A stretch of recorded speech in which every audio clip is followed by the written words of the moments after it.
اهلا بيكم، يا رب تكونوا بخير. النهارده بقى هنعمل شويه سلطات كده اللي بنعملها في العيد. كل سنه وانتم طيبين. سلطه الطحينه والسلطه الخضراء زي بتاعه الحاتي كمان واحلى. طبعا السلطه مهمه جدا جنب الاكل، وبالذات بقى السلطه الخضراء تبقى كده كلها فيتامينات ومعادن. ومش بنعملها بس في العيد، ده كمان بنعملها في الايام العاديه ومع كل وجبه. هتشوفوها بقى النهارده بتكات حلوه جدا، انا واثقه انها هتعجبكم. وبالنسبة بقى لسلطة الطحينة، هنعمل كده شوية سلطة الطحينة تحفة.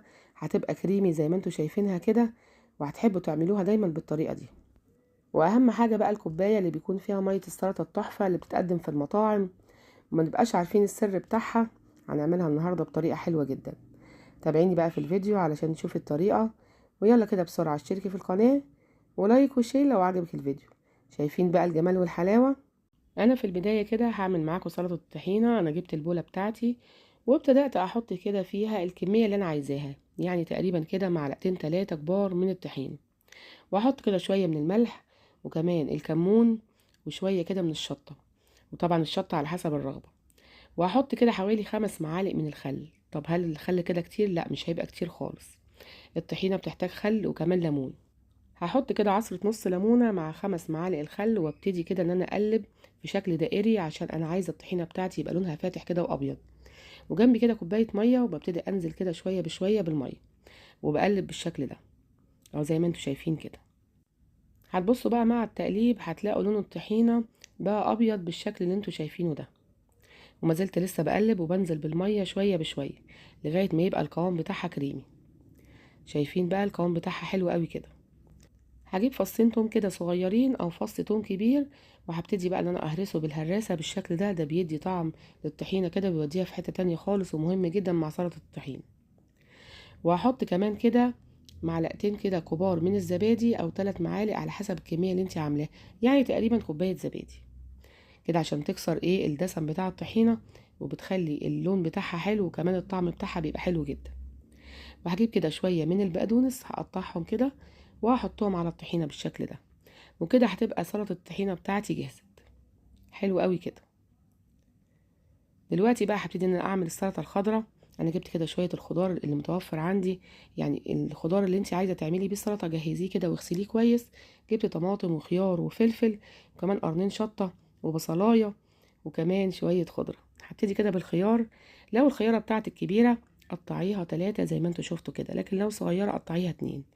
مش عايزين نعمل السلطة بتاعتنا القطع بتاعتها صغيرة علشان ما تتبلش. الحاتي بره لما بيجي يعمل السلطة بيحاول ان هو يعمل القطع كبيرة، عشان طبعا بتقعد عنده فترة عشان ما تتبلش. لكن بالنسبة للفلفل بقى انا بصراحة بحب اقطعه بالشكل ده، طرنشات كده، بس بتبقى رفيعة، ما بتبقاش تخينة. قطعت الفلفل بتاعي كله بالشكل ده، وكل حاجة هحطها في بولة كده عشان بعد كده بقى هنبتدي نعمل السلطة بتاعتنا. خلاص كده انا قطعت الخيار وقطعت الفلفل. ودلوقتي هقطع الطماطم. لازم طبعا تشيلي الجزء اللي في النص ده، لان ده بيبقى متركز فيه المبيدات والكيماويات والحاجات دي، فشيليه وتخلصي منه. وبعد كده بقى هقطع الطماطمايه برضو قطع كبيره، بس انا بحب اقطعها كروه، يعني مكعبات بالشكل ده. ما تقطعهاش برضو صغير عشان ما تتبلش معاكي بسرعه. اهو قطعت الطماطم بتاعتي. انا كان معايا 3 طماطمات، اخدت 2 وهقول لكم التالتة هعمل بيها ايه دلوقتي. حلو قوي كده. التانية برضو بقطعها. انا طبعا كل حاجه بقطعها على البلانشه، ما بحبش اقطع على ايدي. وجبت برضو كده عودين من الخضرة، يعني بقدونس على كزبرة. عايزة برضو تزودي عودين شبت مفيش اي مشكلة، دي حاجة ترجعلك. بس انا بصراحة بحب اعملها بالبقدونس والكزبرة. وقرن شطة بقى ده انا مقدرش استغنى عنه. انا كان معايا قرنين، قلت لا اعمل واحد علشان الصغيرين ما يبقوش متضايقين وهما بياكلوا السلطة. حلو قوي كده. قطعته برضو طرنشات صغيرة، وهحطه مع الطبق اللي فيه الفلفل. هجيب بقى البصلايه بتاعتي والتكايه الكبيره قوي هنا بقى مع البصل. قطعتها كده نصين وابتدأت اعملها طرنشات، بس طرنشات رقيقة. وخلي بالكو البصل الاحمر بيبقى حلو قوي في السلطة، يعني ما تنفعش تعملي بصل ابيض مع السلطة. البصل الابيض بيبقى للطبيخ كويس جدا. ودلوقتي بقى هجيب الطماطمايه التالتة وهبتدي ابشرها بالشكل ده. بص كده انا ببشرها والقشر بيبقى في ايديا، ما بحطوش مع السلطة ولا حاجة. والقشرة باخدها ارميها، ما بستعملهاش. باخد بس القلب بتاع الطماطمايه زي ما انتوا شايفين كده. وهقول لكم دلوقتي انا هعمل ايه بالطماطم المبشوره. جبت بقى البصل بتاعي، وركزوا بقى في الخطوة دي. وحطيت كده فصين من التوم، والتوم ده مهم جدا برضو. رشيت عليهم كده رشة ملح، وكمان رشة من الكمون، ورشة صغيرة قوي من الفلفل الاسود، وكمان بقى ايه نص معلقة كده من البابريكا. انا بحط من كل حاجة كده نص معلقة، ما عدا الفلفل الاسود بحط حاجة بسيطة. وشوية خل، عندك خل تفاح هيبقى حلو قوي، او خل عادي برضو ممتاز. وحطيت بقى عصرة ليمونة بالشكل ده، ودي مهمة جدا جدا جدا، بتخلي التيست عالي قوي. وهرجع احط ليمونة تاني برضو هتشوفوا دلوقتي. حطيت كل الحاجات دي، همسك بقى البصل بتاعي وهبتدي كده ان انا ايه اعمل له التكايه البسيطه اللي انتوا شايفينها دي. هديله دعكه حلوه كده مع فصين الثوم وكمان التوابل اللي انا حطيتها. وكده البصل بتاعي هيبقى جاهز. هنبتدي بقى نركب السلطه بتاعتنا. انا جبت بوله اكبر، حطيت فيها كل الخضار اللي انا قطعته بقى، الخيار والطماطم والفلفل، وكمان الخضره اللي انا قطعتها. وكمان هنضيف الطماطميه اللي احنا بشرناها، ودي مهمه جدا، بتدي تيست عالي كده للسلطه، وبتخلي لون الميه حلو قوي. وهننزل بقى بالبصل اللي احنا ايه ادينا له دعكه كده حلوه مع شويه التوابل اللي حطيناها وفص الثوم.